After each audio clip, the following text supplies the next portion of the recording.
The lights in Lecture Dome 12 dimmed as a swirling hologram filled the air. Dozens of alien students sat in curved tiers, watching the spinning image. A faded blue and green planet labeled simply Earth, deceased. Vren, a young insectoid from the Andral species, let out a dry, clicking laugh. Imagine destroying yourselves before reaching your own moon. His sharp mandibles twitched with amusement. No wonder humans never made it into the galactic registry. The other students chuckled. From slime-bodied Grelix to feathered Arcani, each one had read the same story. Humanity burned itself out 300 years ago. Nuclear wars, environmental collapse, a brief attempt at space travel, then silence. They were barely past combustion engines, said Lixie, her voice echoing through her water-filled speaker pod. Primitive even by pre-jump standards. Let's pick them, Vren said, his many eyes gleaming. For our memorial project. Each year, top students at Arc Varelia, the most prestigious xenological institute in the galaxy, were tasked with selecting a dead or failed species to study. The point was to examine mistakes, weaknesses, reasons for extinction. Too easy, murmured Brawl, a thick-skinned biped from the polar moons of Gairn. Humans are boring. We all know how they died. No, Vren said. We think we do. But I found something strange. He tapped his learning band, and the hologram shifted. A blinking signal, weak but recent, pulsed from the outer edge of Sol System, Earth's home. That can't be real, Brawl said. The last confirmed ping from Earth was 290 years ago. I cross-checked the signal's code, Vren said. It's modern. And human. Lixie's eyes widened. That's impossible. Their species file says extinct. Archived. Burned their planet to ash. Exactly, Vren said. So how did they just send a message? No one laughed now. The lecture dome had gone quiet. A few students glanced toward the instructor station. Empty. Professor Ayel, their mentor, was late. Again.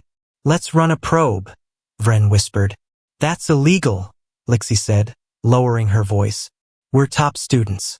We have access to remote launchers. We don't have to tell anyone. Brawl shifted uncomfortably. Why poke at ghosts? But Vren was already activating a hidden comms panel beneath his desk. This isn't about ghosts. This is about truth. He entered override codes. Most he'd learned by watching staff in secret. A low hum filled the room as a miniature probe launched from the outer ring of the station, invisible to casual sensors. It slipped into fold space and vanished toward Sol. We'll know in 18 minutes, Vren said. The others hesitated, then pulled their consoles closer. If the probe returned nothing, it would be just another abandoned project. But if it returned something, time passed slowly. Students pretended to study. Lixie floated circles in her tank. Brawl sharpened his tusk ridges with a laser file. Then, with a soft beep, the signal returned. Everyone froze. Bring it up, Brawl said quietly. The main screen flickered. A single image appeared. A structure. Orbiting a dead planet. Massive. Black. Sharp-edged like a blade and surrounded by camouflage dust fields. Is that? Lixie whispered. A station? There was more. The probe had captured bursts of data. Intermittent pulses. Some encoded. Some old human signal types, radio, digital, light-based. But others were new. Complex. Secure. Vren played the last few seconds. A return signal. Translated by the probe's onboard AI. It said, "You are not alone. And we are not extinct." Vren felt cold. His thorax tightened. That's not possible, Brawl said. Is it a trap? Lixie whispered. Vren shook his head.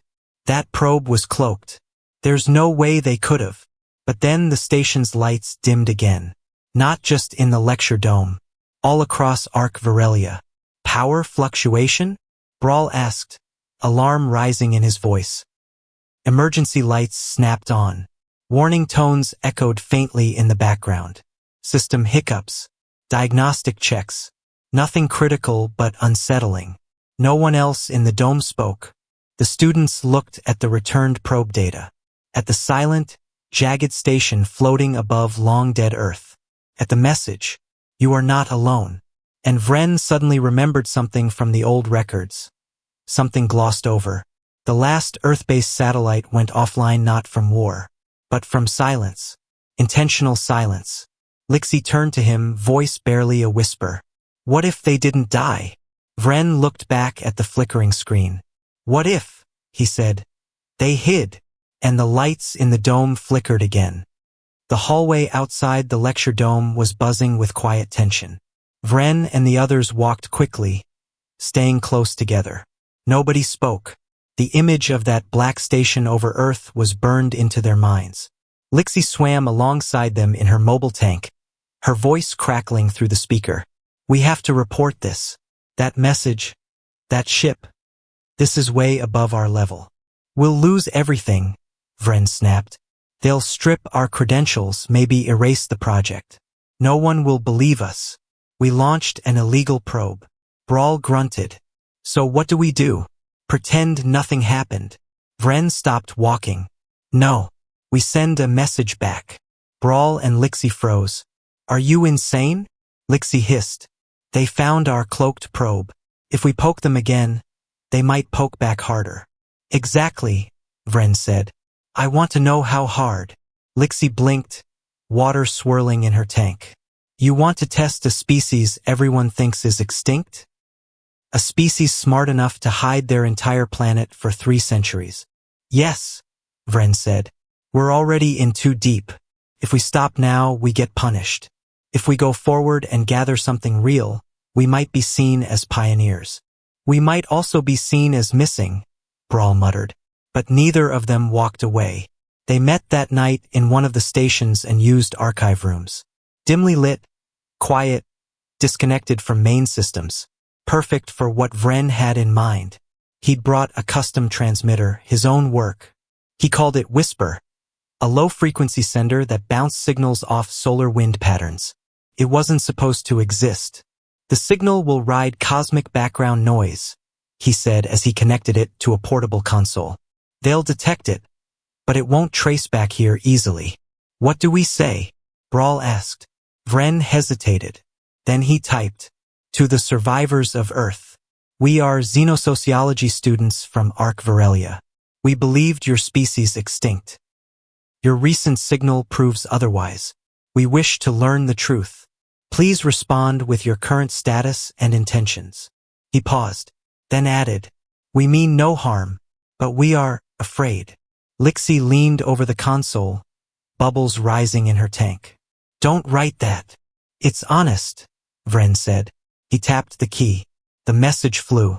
The 3 of them sat in silence. Time passed slowly. They watched the console. Nothing. Then, just as they began to lose hope, the console pinged. Message received. Response incoming. Lixie gasped. Brawl stepped back. Vren stared. Lines of encrypted code filled the screen. Their translator struggled for a moment, then displayed one short line in plain galactic standard. What do you fear? That was all. No names. No identity. No threats. But it chilled the room. Brawl rubbed the back of his thick neck. They answered fast. Too fast. Vren nodded. It means they're listening. Right now. Now what? Lixie whispered. Vren looked at them. We ask again. He typed. We fear the unknown. We fear what we don't understand. You disappeared. You were silent. Why? This time, the response came before he even hit the send button. As if it had already been written. We were learning who we were, before you told us who we had to be. Lixie's mouth opened, but no sound came. Brawl sat down slowly. This isn't some old species barely holding together. This is something else. The screen blinked again. Your species studies extinction. Our studies endurance. Then the signal cut. Completely. No trace. No carrier wave. Just gone. Vren stared at the screen, his throat dry. They knew we were here. Exactly here. Lixie's tank lights flickered. Do you think they'll come here? I don't know, Vren said. Outside the archive room, the hallway lights dimmed slightly, then returned. Vren stood, grabbed the transmitter, and shut it down. We don't tell anyone. Not yet. Vren. Not yet, he repeated. We keep this quiet. Gather more data. If the humans are really back, we may be the first to know. But as they left the room, none of them noticed the small lens hidden in the ceiling, blinking softly. They weren't the only ones watching.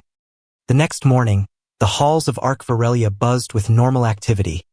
Students drifting between lectures, bots gliding silently with trays of food, and soft music humming from the ceiling speakers. Everything seemed calm. Too calm. But Vren couldn't relax. Neither could Lixie or Brawl. They kept glancing over their shoulders, checking corners, speaking in short whispers. The message from the humans echoed in their minds. We were learning who we were before you told us who we had to be. It didn't sound angry. It didn't sound like a threat. But it didn't sound friendly either. It sounded patient, calm, like something that had waited a long time and wasn't afraid anymore. In their private study room, they went over the signal logs again. The message had been perfectly clean. No echo, no bounce. Whatever ship or station had sent it had tech far beyond anything Arc Varelia had ever recorded. And after that last line, it had vanished. Like it was never there. We should stop, Lixie said. She floated near the edge of her tank, looking pale. We asked, they answered. That should be enough. No, Vren replied. We barely scratched the surface. They're hiding something. Something big. Brawl paced back and forth, claws tapping the metal floor. What if they come here? What if we brought danger to the station? Vren opened a new file. Then we need to be ready. He started drafting a report. Personal one. For backup. Just in case. He didn't notice the message icon flashing on his console. Incoming signal. Unregistered source. He clicked it. The screen filled with a black background. A faint symbol hovered in the center. A silver triangle pointing downward, with 3 stars above it. Then a voice came through. Calm, steady, and unmistakably human. You asked a question, the voice said. So now we'll ask one. The students froze. Why are you afraid of a species you erased from your database, but not of the ones you allow to study extinction as a game? The voice paused. You built a school on a lie, and now the truth is knocking. The screen went black again. Nothing more. Vren sat back in his chair, stunned. That wasn't text. That was live. They spoke, Lixie whispered. To us. Directly. How did they get our private channel? Brawl asked. Vren shook his head slowly. They must be close. Maybe here. They were still sitting there when the lights in the study room dimmed again. Not flickering. Not failing. Just changing. Slower. Redder. Like a warning. Across the station, in control rooms and observatories, quiet alarms started pinging. First, staff thought it was a drill.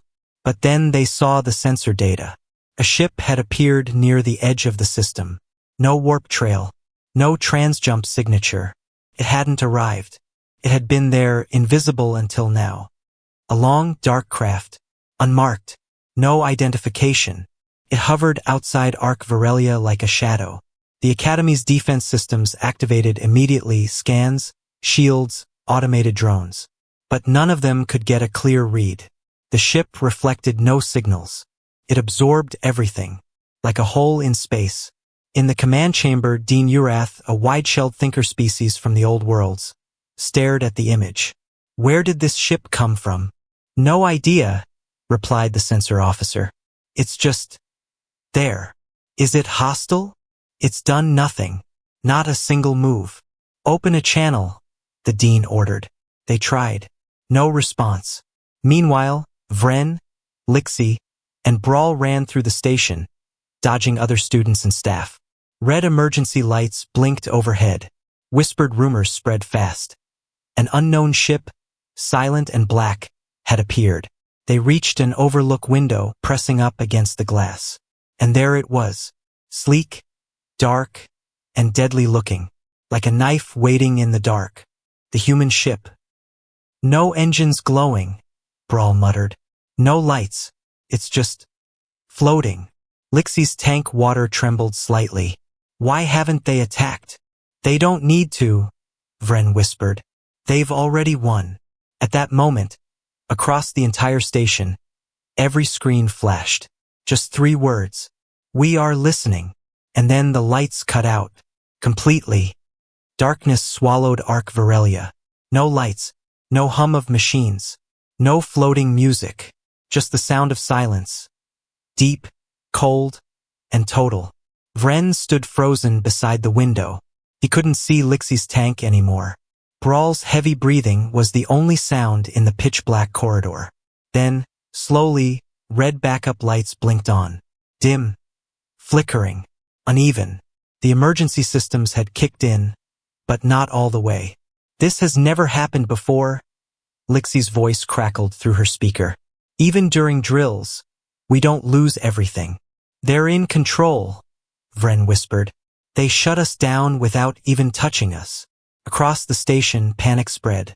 Students ran through the halls. Staff shouted orders.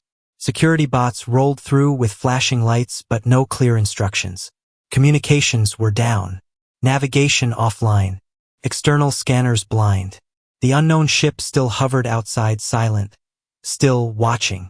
In the control chamber, Dean Urath slammed his claw against a console. Why won't it respond? Try again. We've sent over 100 open messages, the tech said. They're getting through, but the ship just ignores them. Maybe not ignoring, said another staff member. Maybe they're listening. The dean's shell stiffened. Get me every detail about this ship. Now. Elsewhere, Professor Haven, the station's senior historian, ran his fingers across ancient star charts. No record of this craft, he muttered. No design match, not even similar. He paused at one chart. A human system. Sol. He tapped it slowly. Could it be?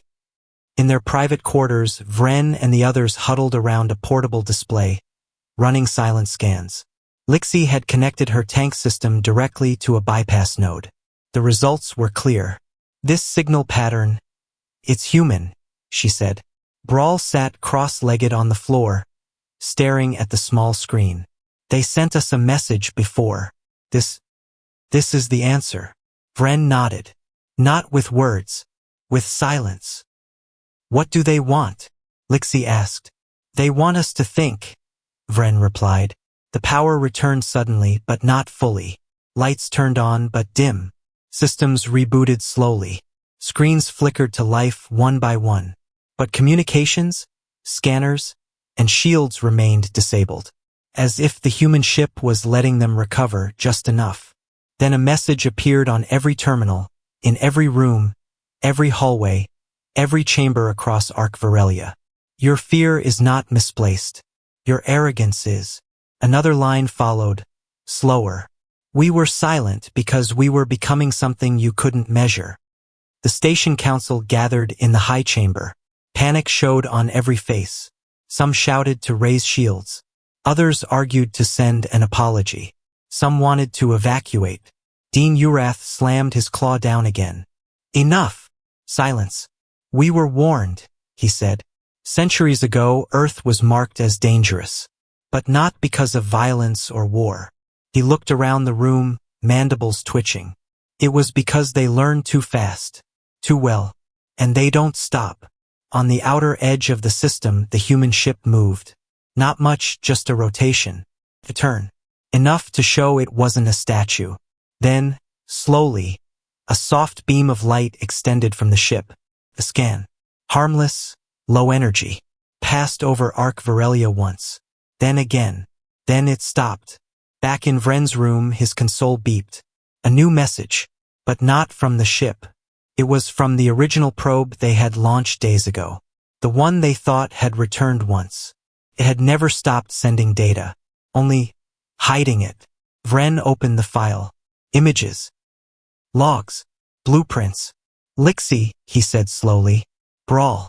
Look at this. They gathered around. What they saw made them fall silent. It was the human station. Fully functional. Orbiting a reconstructed Earth. But what stunned them most was what they saw inside the images. Alien tech. Dozens of species.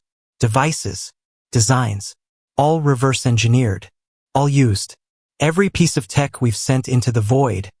They've taken it, Lixie whispered, studied it, improved it. Brawl leaned closer. They didn't just survive. They built a new civilization in secret. They've been watching us, Vren said. All this time. The screen flashed again. Now you've seen. Now you decide. Do you still wish to know who we are? Outside the station, the ship began to move again. Slow, steady, and toward them. The human ship drifted closer. Still silent, still slow, but each meter it moved felt like thunder rolling through the bones of Ark Varelia. From the observation deck, students and professors crowded the wide glass panels. No one spoke. Some pressed their palms to the window trying to get a better view. Others stood frozen, unable to look away. The ship had no name, no visible weapons, no lights. Just black metal, smooth and sharp-edged, like it had been carved from space itself. It didn't look like a machine. It looked like something that waited. Inside the command center, Dean Urath stood behind the central console, surrounded by advisors and security staff. Status of our shields? He asked. Still down, sir. And comms. Internal is working. External is blocked. We can't send or receive anything off station. The Dean rubbed his forehead with a trembling claw. This is no longer a security issue. This is a crisis. Back in the private study room, Vren, Lixie, and Brawl stared at the new message blinking on their screen. Do you still wish to know who we are? Brawl exhaled through clenched teeth. No, not really. Lixie floated quietly, her tank humming gently. They already know who we are. Every system on this station. They've mapped it, studied it, and they haven't fired a single shot. They don't need to, Vren said. This is control. Total, silent control. He typed a response anyway. Yes, we want to understand. Please speak to us. They waited. The reply came quickly. We have studied your academy. We have studied your assumptions. You ask the wrong questions. We are not who we were, and you are not as advanced as you think. Then, another message. This one accompanied by a file. Encrypted. Heavy. Brawl looked over it. It's a data drop. What kind of data? Lixie asked. Vren opened the file. Inside were blueprints, diagrams, and equations. None of it made sense at first. Lines, symbols, energy readings. But slowly they started to recognize parts. Pieces of their own station's tech. Rearranged. Graded. Improved. Brawl's eyes widened. They redesigned our core reactor. They made it better, Lixie said, staring. No radiation bleed. No drift loss. And the energy output is double. Another line blinked on screen. We give this freely, to show what patience can build. Vren sat back. They're not showing force. They're showing skill. It's worse, Brawl said. They're showing dominance, without a single threat. Suddenly, every screen in the station lit up. This time it wasn't a message. It was a live transmission. The face of a human appeared. Calm, weathered, confident. Gray hair, sharp eyes, a uniform with no symbols. People of Ark Varelia, the man said, his voice steady. We received your signal. We returned your curiosity. We were forgotten, catalogued as extinct. But we endured, quietly, purposefully. We are not here to destroy. We are not here to beg. He paused. We are here to correct your understanding. Students and faculty across the station leaned forward, eyes wide, mouths slightly open. No one had heard a human voice live in 300 years. Your records said we died. Your files said we failed. But we simply walked away. We watched your probes. We studied your transmissions. We learned your systems. And we waited. For this moment. The image zoomed out slightly. Behind the man, more humans stood at consoles. Calm. Focused. Silent. This ship you see. Rook 1 is not a warship. It is a scout. A whisper in the dark. If we meant you harm. He didn't finish the sentence. He didn't need to. Then the screen went black again. Silence returned. But it wasn't the same silence as before. It was heavier and more honest. Back in the council chamber, Dean Urath sat down slowly. His shell creaked under the pressure. What do we do now? One advisor asked. The dean didn't answer right away, because he didn't know. Above them, the human ship held its position, unmoving, waiting, not for war, not for surrender, but for something far more dangerous. Conversation. The next morning, Ark Varelia didn't feel like the same place. Every hallway was quiet. Every conversation was a whisper. Students barely looked at each other. Professors walked fast, heads down. No one was used to fear, not like this. The human ship hadn't moved since its last message. It just hovered above the station, silent and black, casting a shadow that no light seemed to touch. In the command center, Dean Urath stood with his claws behind his back, staring at the screen. Still no response from them? He asked. None, sir. They're silent again. And the systems? Everything working, but still under their control. They gave it back. But we don't know for how long. The dean's eyes narrowed.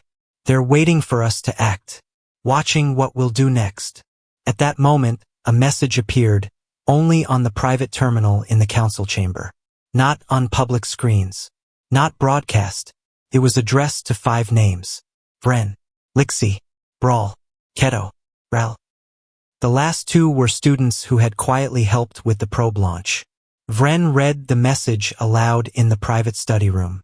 You asked questions. You took a risk. You broke rules to learn. So did we once. Now we invite you to speak with us, face to face. Lixie stared at the words.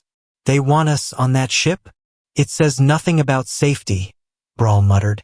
No promise we'll come back. Vren looked at both of them. But we sent the first message. We opened this. We have to follow through.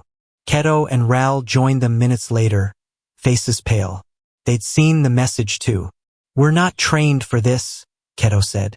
We're students. But maybe that's why they picked us, Vren said. Because we weren't supposed to act. But did anyway. They agreed. Quietly, nervously, together. An escort arrived, an automated shuttle, small and silent. Docked without sound. There was no pilot. Just open doors and soft lighting.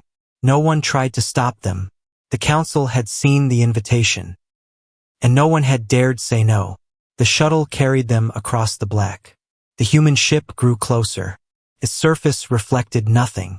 Its lines were sharp, perfect. No lights, no markings. As they docked, the shuttle doors opened with a quiet hiss. Warm air. Clean. Still. They stepped inside. The interior was not cold metal or dark steel like they expected. It was quiet, yes, but soft. Smooth walls. Low lighting. A quiet hum of life. A woman stood waiting. Human. Tall, calm. Short black hair and a gray uniform. No weapons. Just a nod. Welcome aboard, Rook One, she said. Follow me. They didn't speak. They followed. She led them through a curved hallway, into a large circular room. At the center stood the same man they had seen on the screen. He turned, smiled slightly. I'm Captain Elias Rowe, he said. And you're the ones who asked why we were gone. Vren stepped forward. Why did you disappear? Captain Rowe looked at him carefully, then answered. Because we had to choose. Grow into what others expected of us or become something new. Something stronger. Lixie asked, why not just join the galactic community? We tried, Rowe said. Once. But we were told we were too dangerous. Too unstable. So you hid. No, Rowe said. We trained. We studied. We watched. He pressed a button. A large screen came to life. Dozens of images. Ships. Stations. Weapons. Not from humans, but from other species. All carefully labeled. All improved. You left us out, Rowe said. So we learned everything we could about you. Quietly. Efficiently. While you laughed at our extinction. Brawl stared at the images. Why show us this now? Because, Rowe said, you're curious. brave, and dangerous, just like we were. Another screen turned on. It showed Ark Varelia, still floating peacefully. We don't want war, he continued. We want truth, dialogue, equality. You could have destroyed us, Lixie whispered. We still could, Ro replied. But we didn't. Vren looked up at the captain. What do you want from us now? To be the bridge, Ro said, between your people and ours. To start a conversation the galaxy avoided for too long. The room fell silent. Then Vren nodded. Then we accept. And for the first time in 300 years, humans and the galaxy began to speak. Not with weapons, but with words. The shuttle returned to Ark Varelia with the 5 students aboard. They stepped out in silence. No guards. No questions. No applause. Just wide eyes and hushed whispers as people moved aside to let them through. The station had changed. Everyone felt it. The black human ship still hovered above, unmoving, patient. But now it wasn't a threat. It was a message. And Vren, Lixie, Brawl, Keto, and Ral were the answer. They were brought straight to the council chamber. The same high room where rules had always been written, where humans had once been filed away as extinct. Now, 5 students stood in the center, facing the Council of Elder Species. Dean Urath leaned forward, his voice slow and heavy. You boarded the ship? Yes, Vren said. They allowed you to return? They weren't holding us, Lixie replied. They invited us. Brawl stepped up beside her. They don't want war. They want recognition. The dean blinked. And you believe them? Vren nodded. Yes. Because they have no reason to lie. If they wanted control, they already had it. The council chamber was silent. The elders looked at one another, unsure, nervous. Then Keto held up a small data chip. They gave us this, he said. Blueprints, new power systems, medicine, energy fields we've never seen. They didn't demand anything in return, said Ral. Lixie looked around the room. They just want to talk. But not as students, not as primitives, as equals. The dean took a long breath. And why should we trust them? Because, Vren said softly, they trusted us first. They answered a message they didn't have to. The council went into closed discussion. The students waited. Hours passed. Then the doors opened again. The dean stepped out and addressed the academy. We will open communications. Not as a council of rulers, but as a community ready to listen. The words echoed through the station. Every species, every student, every teacher, they all heard. From the observation deck, Vren, Lixie, Brawl, Keto, and Ral watched as a light blinked on the human ship. Then, slowly it turned just a little toward Earth's old direction. As if waiting, another message arrived. One line. We are ready when you are. Later that day, a small message station was built on Ark Varelia's highest platform. Simple, clean, with one purpose, to talk. And on that platform, Vren sat with a headset, transmitting Earth's first open message in 3 centuries. Humanity, he said, this is the Galactic Academy. We are listening. The reply came quickly. A woman's voice, strong and clear. About time. Weeks passed, then months. Humans didn't flood the stars. They didn't arrive with fleets or force. They sent ambassadors, scientists, historians, and teachers. The first human delegation stepped foot on Ark Varelia exactly 1 standard month after the initial contact. Captain Ro was among them, walking calmly through the station's great halls. People stared, but no one laughed. In the lecture domes, human history was added to the curriculum, not as a cautionary tale, but as a story of survival. Lixie gave the first joint speech with a human biologist, comparing evolution on Earth and Arkari. Brawl trained with human engineers, learning how their systems used energy more efficiently than anything in the core systems. Keto and Ral joined a cultural exchange program, visiting Earth to live among humans for a season. And Vren? He became the first non-human to be invited to Earth's quiet black site academy, built in the shadows of Saturn, a place where humans trained to think far ahead, to plan for centuries, not just decades. There, he learned the final truth. Humans didn't disappear. They prepared. And now that they had returned, they wouldn't lead with weapons or warnings. They would lead with patience. Years later, Vren stood on the balcony of a new academy, one co-built by humans and the galactic community. Students from hundreds of species moved through the halls. He heard laughter, not mocking but shared. He smiled. They had asked why humans were feared. Now they knew. It wasn't their violence. It was their silence. And what they built inside it.